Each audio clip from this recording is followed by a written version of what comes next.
Hey, welcome back to the channel, welcome back to the Wicked Gamer and Collector. So in today's video we are going to review a telephone. This is the Honor 8S. And the reason I bought this product is very simple. I needed a phone, I needed a budget phone, and a couple of reasons are I just want to do more of these peripherals for phones that you can review. And I don't want to use my own phone for it, so I'm thinking let's grab myself a cheap phone, but that needs to be a little bit powerful. Because let's be honest, it's just fun if you have a phone that you can play some games on and to test some games. We'll do some more testing on this phone if it comes to gaming and emulation, but it's going to be in a separate review. I just wanted to focus on the product itself. So first, let's do a little bit of unboxing together and let's see what we're going to get. I already removed the seals and here is what we're going to get. Okay, away with this. The phone itself weighs quite heavy, but we're going to take a close look at it later. Alright, let's open it up and let's see what we're getting more. At the bottom we can find the USB charger. Looks like a pretty decent charger.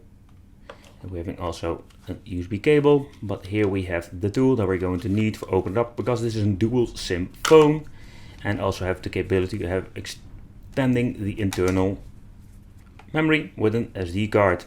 The warranty card and a very thick manual with all the information we are going to need in different languages. Right, so here an overview of all the products that we are getting inside the packaging, if it was not really clear for you. So let's talk about the phone, the quality, because this is what it's all about, of course. So the thing weighs 146 grams, so it's quite light, but not too light to be honest. It's available in different colors. I bought the black one, but it's also available in blue and gold.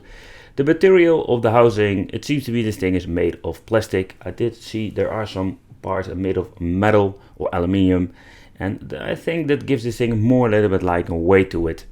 It has an aspect ratio of 90:9 and the screen size is 5.71 inches. There's an IPS LCD that has a pixel of 1520 by 720. It has a capacity of 32 gigabytes. Work memory is 2 gigabytes, and we're having the option to add a micro SD up to 520 gigabytes of storage. They are still using the micro USB 2.0. It's a little bit old and shame they ended up using the 3.0, but also having the type C connection. We have the option for dual nano SIM, very convenient if you have of course two SIM cards. The network we're using are 2G, 3G and 4G. So it's basically available for everything.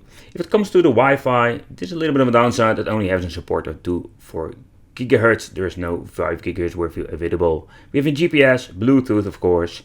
There is no NFC available on this phone.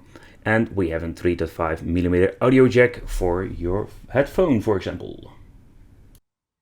At the back we're having a 30 megapixel camera with a flasher, and at the front we're having a 5 megapixel. The video camera has a full HD 30 FPS max, and the device itself is running on Android 9.0 Pie. The pie, and not the one you can eat.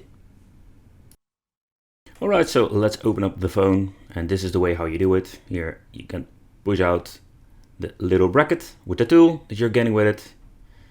It's a little bit sticky, but this is where you can put your SIM cards, SD card, and when you're done you can just basically put it back in, and that's the only thing. And as you can see, but I can already tell you that this thing is made of metal, so this is not a very cheap plastic bracket or something like that. Right. So they're advertising this like a full screen, and nevertheless we're having a bigger LCD EPS screen inside this little phone. So boot it up, because I'm very curious how are the colors on the device and how is this IPS screen looking. We're going to do some more testing like YouTubing, we're going to watch some videos, play some games and just see what are we going to get with this cheap phone. Like all the Android devices, when you're ready, you boot it up or charge it and boot it up. You need to configure it and add your Gmail account to it. So that's what I'm going to do now. Alright, so let's take a close look at the new version Android.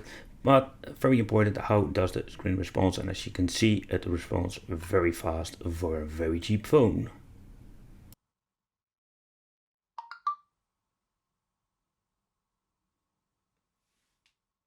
So I think this is just a budget phone, but if you want to watch some videos with YouTube, I think this can be a very cool experience thanks to this huge IPS screen.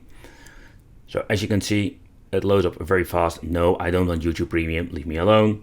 And if you just want to search something, let's see how fast it responds. No, I don't want this option too. It's also so much fun if they're going to give you all of these new features. I don't care. Let's go on with the video. And let's scroll a little bit, and I must say this IPS screen looks very nice. Alright, so watching videos will not be any problem. I also like the sound of the phone itself, but there is only one thing I needed to show you. As you can see, you go to the quality itself, you can see the phone only supports 720p, so far I understand. There is no 1080p to be found, so nevertheless this is what you're going to get with a cheap phone like this. So but at the end, if you look at the video, it's very nice, colorful, and it runs pretty smooth. So if you just want to enjoy some videos, that will not be any problem.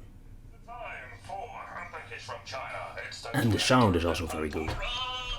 Jungle, welcome back to the channel, guys. It's awesome that you're tuning in. Here at Wicked Gamer Collector, I do a lot of With games like Dr. Mario World, and there are many great games on the App Store, how is this device holding up? And most important, if you're going to play some more demanding games like Call of Duty, how are these running on the little cheap phone?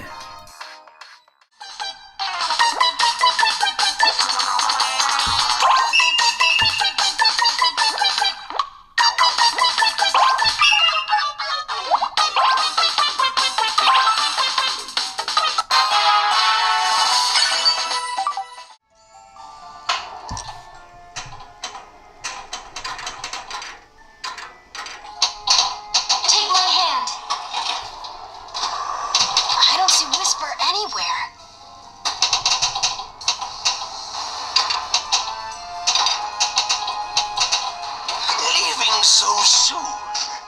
Then is the question, Call of Duty Mobile, does it run on a cheap budget phone like this?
So to conclude this review, this is what we're going to get with the Honor 8S.